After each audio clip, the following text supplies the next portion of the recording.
Next, we start looking at the factors that affects the reaction rates. They're summarized on page 162 in your textbook.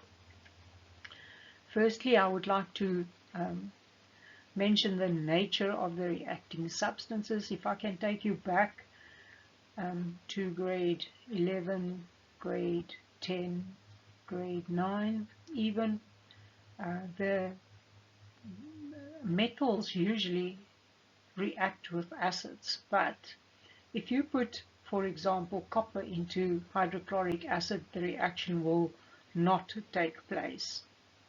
Copper does not react with an acid to form hydrogen, where zinc has a vigorous reaction in hydrochloric acid and it forms a gas called hydrogen. So the nature of copper differs from the nature of zinc. Secondly, the surface area or the state of division of the reagents. Now here I've got a story to tell. Grandpa, the painkiller called Grandpa, is sold as a powder, and once upon a time they had an advert going that Grandpa works instantaneously because you take it in as a powder compared to Panado, which is taken in as tablets, in tablet form. On the other hand, you get Panado syrup, which could react even faster. So the finer the division, the smaller or the more freely available the particles are, the greater the state of division. So if it's a finer thing, or if it's a liquid, or even a gas, the reaction will take place faster. The greater the state of division, the faster the reaction will be. Thirdly, the temperature of the reagents. Temperature is a measure of the kinetic energy, so the faster the particles move, the more they collide and the more vigorous the collisions, so the chances are that they will react much faster. The higher the temperature, the faster the reaction. Even with dissolution process, if you use hot water to make your, boiling hot water to make your tea, the tea will be ready within 2 minutes. But if you use cold tap water, the tea will not be ready in a short time. Fourthly, the use of a catalyst. A catalyst is a substance that speeds up the reaction without actually changing during the reaction, and it speeds it up by reducing or making the activation energy lower. Where you have inhibitors, they slow down the reaction.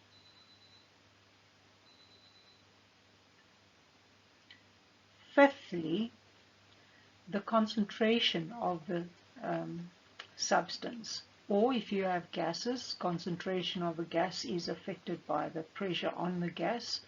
So the higher the concentration of the substance, the more the chances are that the reaction will take place, and it will take place faster.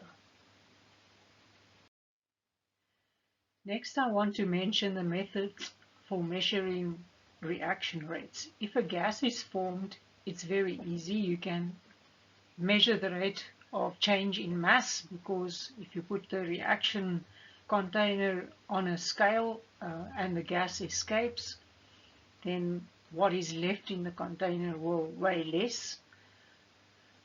Secondly, you can measure the rate of the volume of the gas formed by closing up the container and connecting it to a gas syringe, or by collecting the gas, if it's not soluble in water, through the downward displacement of water as the gas is formed. You'll see some demonstrations later on in the presentation. Thirdly, you can measure the rate of change in intensity of color when you allow light to move through the reaction mixture and there is a change of color during the reaction, then you can measure that. It's not easy to do in a school lab though. Next, you can measure the rate at which the precipitate is formed. There's a reaction like that described in your textbook on page 166 of the textbook.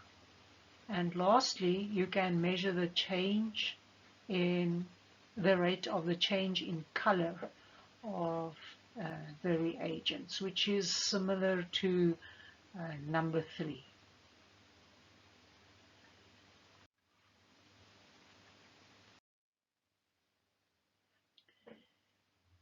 Here is an example of the apparatus that you can use to measure the rate of the reaction. If you have, for example, marble chips, which is calcium carbonate, and you add hydrochloric acid to it, it will form carbon dioxide gas, which you can collect in a gas syringe like demonstrated. And you can measure the volume of gas per unit time, depending on how fast the gas forms, whether you measure it every 5 seconds or 10 seconds. And as the reaction proceeds, you'll see that less and less gas will be formed.